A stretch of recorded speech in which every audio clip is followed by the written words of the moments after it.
Baik teman-teman sobat tani, kembali lagi di channel saya Melaka Farming. Apa kabar semuanya? Semoga baik-baik saja. Jadi untuk pembahasan kali ini masih di seputaran PSB, karena di grup banyak member grup yang selalu mengeluh soal pembuatan PSB ini selalu gagal. Sudah dijemur berbulan-bulan namun tidak menghasilkan atau tidak terjadi perubahan warna gitu. Itu karena pada dasarnya itu air yang diambil itu tidak mengandung bakteri PSB. Sebenarnya bakteri itu sudah ada, namun perlu pelajari lebih lanjut untuk memahami apa itu PSB gitu.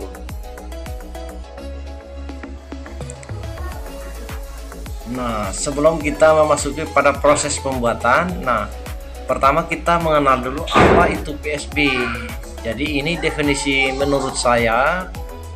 PSB adalah kelompok bakteri yang memanfaatkan energi cahaya untuk menghasilkan makanannya melalui proses fotosintesis gitu. Jadi bakteri ini unik. Dia memanfaatkan energi cahaya untuk menghasilkan makanan melalui proses fotosintesis, tapi tanpa menggunakan oksigen gitu. Itulah keunikan daripada bakteri ini. Nah, proses fotosintesis pada tumbuhan itu membutuhkan pigmen berupa klorofil. Ini pada tumbuhan, sedangkan pada bakteri itu atau PSB tidak menggunakan oksigen. Dia fotosintesis anoksigenik, membutuhkan pigmen berupa bakterioklorofil gitu. Dia membutuhkan cahaya tapi tidak membutuhkan oksigen. Nah, sekarang kita melihat proses fotosintesis pada tumbuhan. Nah, keduanya menggunakan cahaya. Pertama, bahan awal dia menggunakan CO2, karbon dioksida, dan hidrogen. Kemudian produk akhirnya itu menggunakan C6H12O6. Ini adalah karbohidrat dan oksigen. Itu berbeda pada bakteri. Nah, sekarang kita melihat proses fotosintesis pada bakteri. Nah, dia menggunakan cahaya sebagai sumber energi. Pertama, dia mengambil CO2 dan hidrogen sulfida. Itu untuk bahan awal. Dan produk akhirnya itu sama-sama menggunakan gula atau karbohidrat, yaitu C6H12O6, sulfur dan juga hidrogen. Itu produk akhirnya. Berbeda pada tanaman. Kalau pada tanaman dia produk akhirnya menggunakan oksigen, tapi pada bakteri produk akhirnya itu menggunakan hidrogen gitu. Nah, sekarang ada 3 poin utama yang perlu kita cari. Ini keberadaan PSB. Jadi pertama, proses fotosintesis tanpa menghasilkan oksigen atau anoksigenik. Jadi bakteri ini berfotosintesis tanpa menghasilkan oksigen. Kedua, memanfaatkan karbon dioksida sebagai sumber energi. Jadi dia tanpa oksigen dan karbon dioksida tinggi itu. Kemudian yang ketiga adalah memanfaatkan cahaya sebagai sumber energi. Jadi inilah yang saya bilang tadi, keunikan daripada bakteri ini. Dia fotosintesis tanpa menghasilkan oksigen, tapi memanfaatkan cahaya, membutuhkan cahaya sebagai sumber energinya gitu.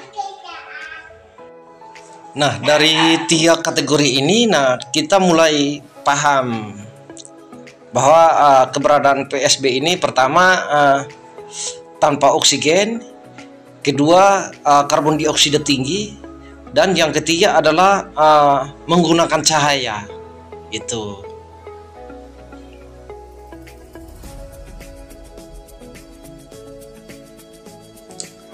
Jadi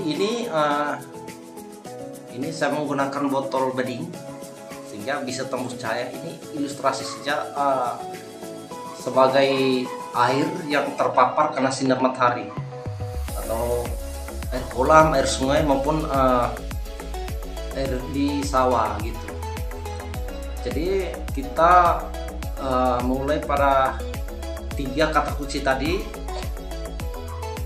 Pertama, tidak menghasilkan oksigen, tanpa oksigen atau anoksigeni gitu. Jadi di mana keberadaan mikroba itu atau PSB berada di tempat yang tidak menghasilkan oksigen. Artinya dia di bagian bawah permukaan sini, ya, permukaan bawah sini. Ini ada lumpur.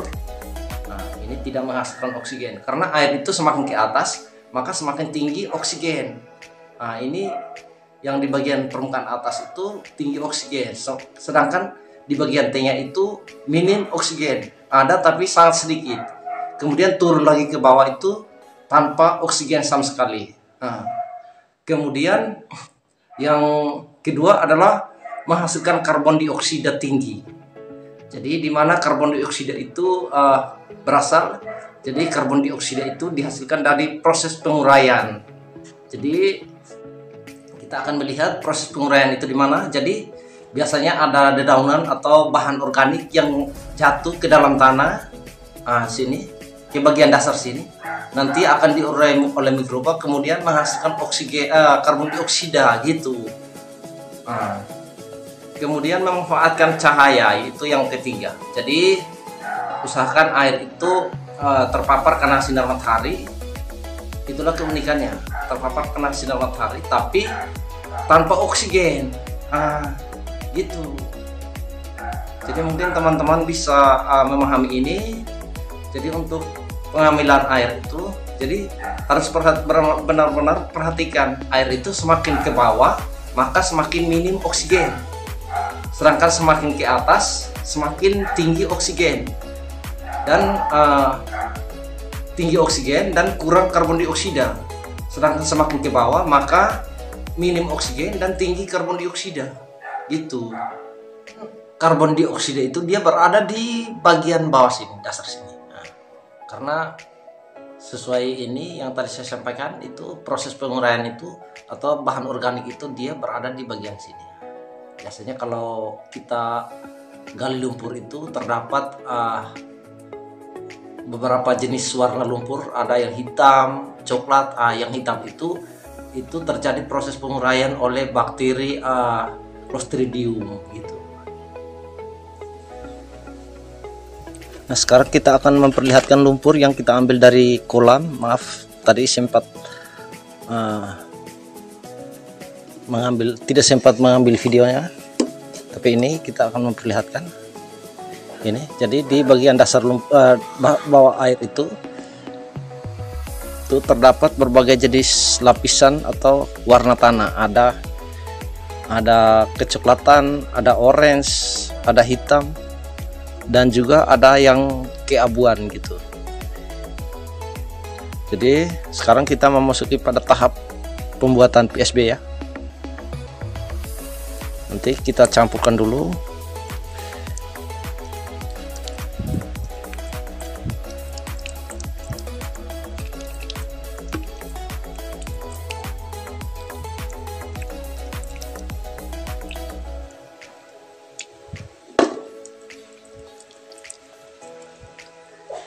Setelah itu ambil sedikit ini sebagai bibit.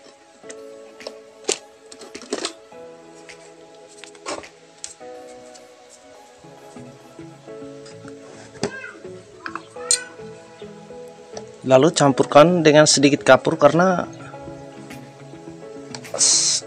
kebanyakan lumpur itu mengandung pH tidak stabil, pH asam. Jadi kalau pH-nya kurang stabil maka akan menghambat pertumbuhan bakteri gitu.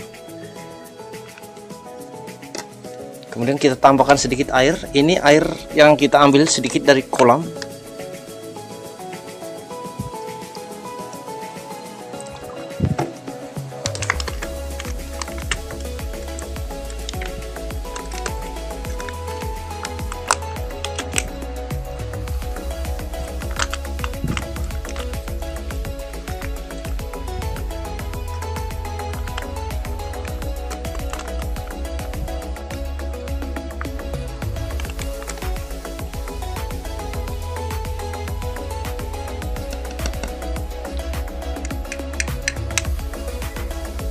telurnya, kemudian campurkan dengan telur.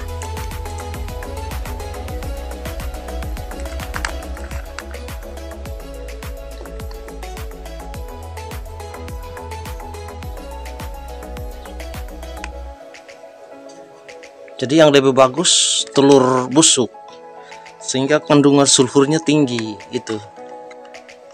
Tapi karena tidak ada telur busuk, maka saya menggunakan ini. Ini sebagai substrat ya teman-teman, telur. Jadi sebagai protein, sehingga bisa menghasilkan karbon dioksida gitu.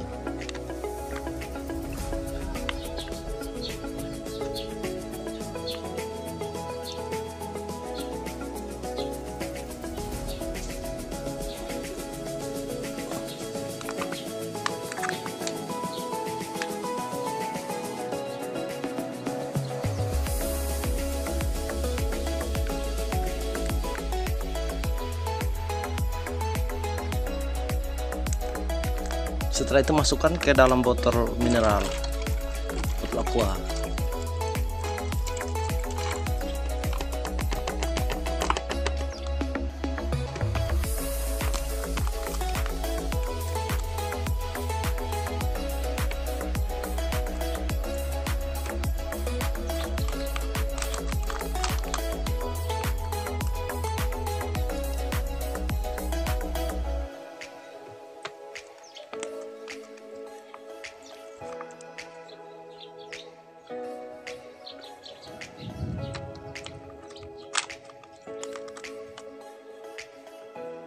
Ini jangan lupa airnya yang ambil dari tempat lokasi tersebut kita masukkan sedikit.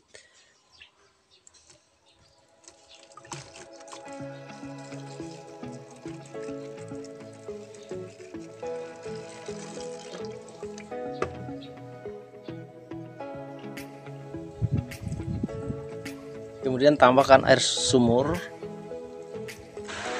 Setelah itu dijemur sehingga menghasilkan warna, baik itu coklat maupun hitam atau merah.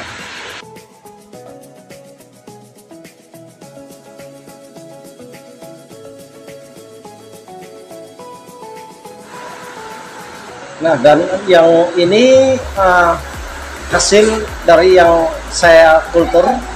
Ini PSB ada beberapa lapisan. Nah, ini di bagian bawah sini ini sudah terjadi. Ini yang di bawah sini ini namanya bakteri Clostridium. Biasanya kalau di sawah atau lumpur yang hitam baru diolah itu biasa terjadi air atau lumpur yang hitam, itu namanya, itu terjadi pertumbuhan bakteri Clostridium. Kemudian yang di lapisan atas ini juga warnanya berbeda. Nah, kemudian ada warna hijau, putih, ini ada warna merah ya ini. Nah, jadi ini umur sekitar 14 hari ini. Jadi mulai kalau menggunakan metode ini 4 hari sudah terjadi perubahan warna gitu. Jadi saya yakin kalau ada yang menonton video ini nanti tidak akan gagal lagi. Nah, yang ini terdapat berbagai jenis mikroba, maksudnya PSB. Ada alga, ada cyanobacter, ada bakteri sulfur dan lain sebagainya. Itu semuanya ada di dalam.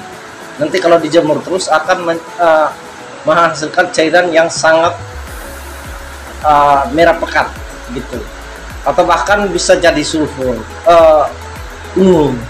Karena ini warna kecoklatan ini menandakan ini bakteri sulfur.